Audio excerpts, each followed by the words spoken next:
Well, hello, everyone.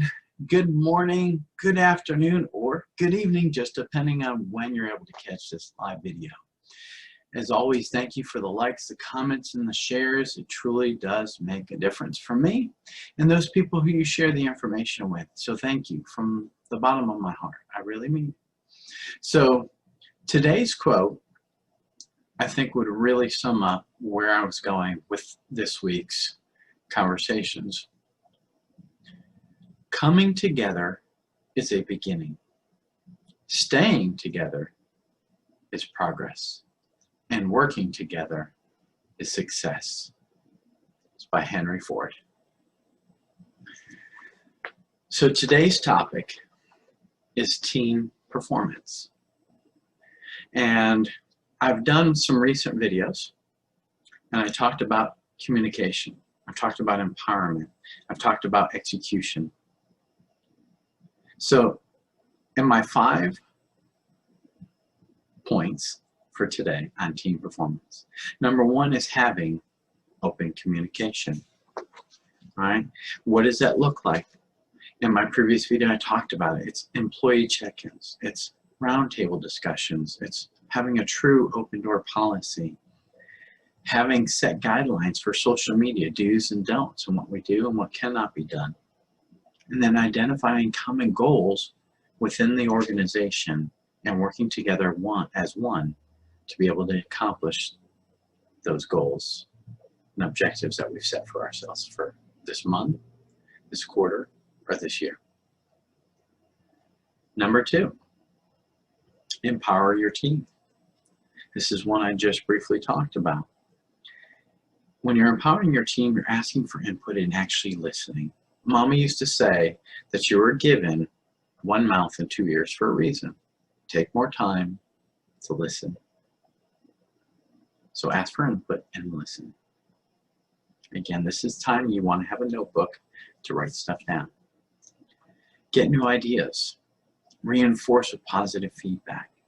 Continue to develop leadership. Stretch people's abilities. And then more importantly, you want a mentorship program.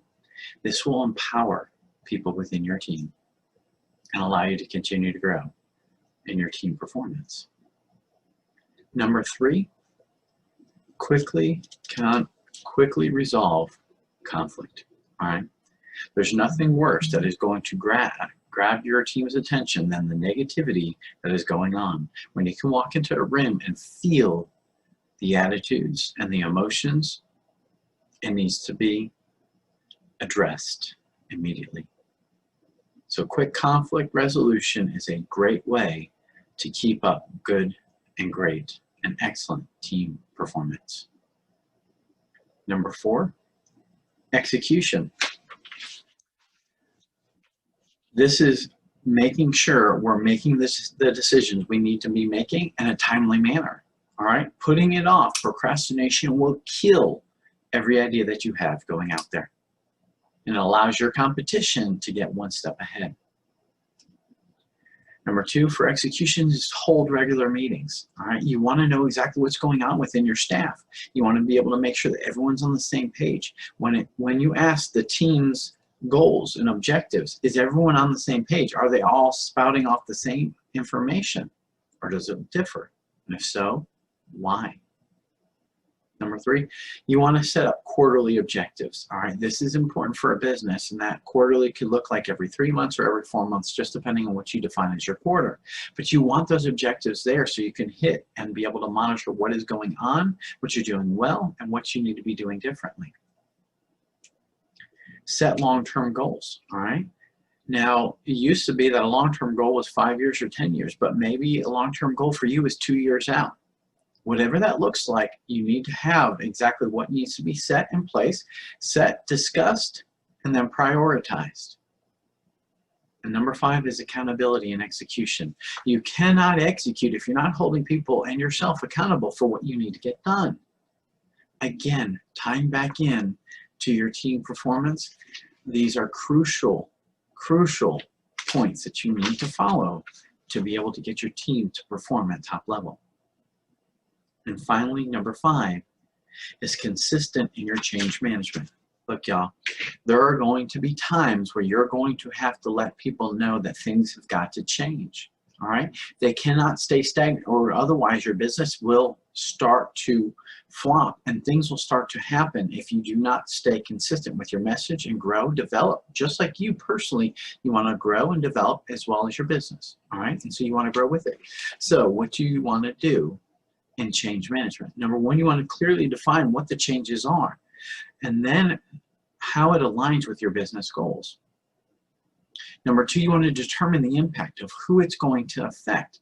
Who it will affect and who is affected, all right, is key here. They need to know the why. When you clearly define what the changes are, why the changes are being made. The because I said so is out the door. You want to have a list of reasons as to why this is going to be put into place and how it's going to work and align with your business goals. You want to provide effective training and follow-up in the actual change management. Just because you put change into place, you may think that it started, and it may for a week or two, and then people will fall back into old ways or old habits. So what are you doing? What kind of training are you doing on that new change or changes that you're making, and how are you following up with it? Number five, this is critical. You need a support structure. People who they can come to, and maybe a fact sheet of what those changes look like and why we're making them. Who to fall on as far as who we're leaning against to be able to support whatever changes that are needing to be made, all right? If that means that leadership needs to meet, meeting, once a week on what we're doing well, what we need to change, how we need to focus on that change mindset, so be it. But have that in place. Have a support structure so people have someone they can come to and say, hey, I understand what we're doing, but I don't understand why. Can you explain this in more detail? And hey, this happened. How do I deal with this when this happens? Having that support structure, that'll go really, really smoothly compared to the, I don't know.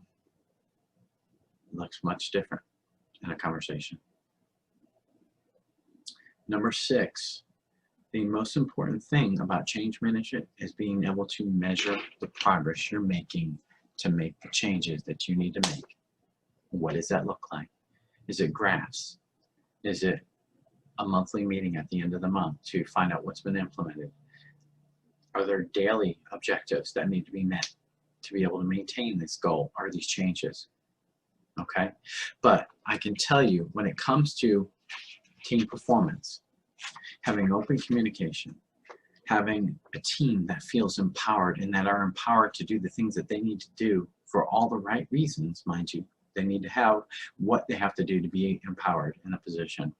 Having quick conflict resolution, execution, which is critical, and then number five, consistent in your change management will make all the difference in the world on your team's performance when you're trying to go from good to great, when you're trying to go from success to significance.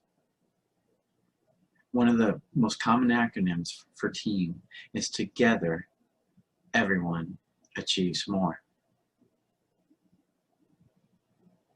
The room for I is out the door when you're working on team performance and trying to get things done together as a group, as a unit. We can come together as a team, but there must be certain things in place to make sure that these happen and happen effectively. Okay? So that's what I have for today. I hope that this information serves you well.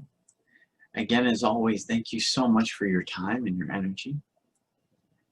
If this impacts you, I hope that you'll share that with me, as I've gotten many personal messages about some of the information that I've provided. It truly means the world to me. And it's very humbling and satisfying to know that it's making a difference, even if it's a small one. And that's what counts. So make today the best you possibly can. Take care of one another. And until the next time we talk, be well and be blessed. And we'll see y'all real soon.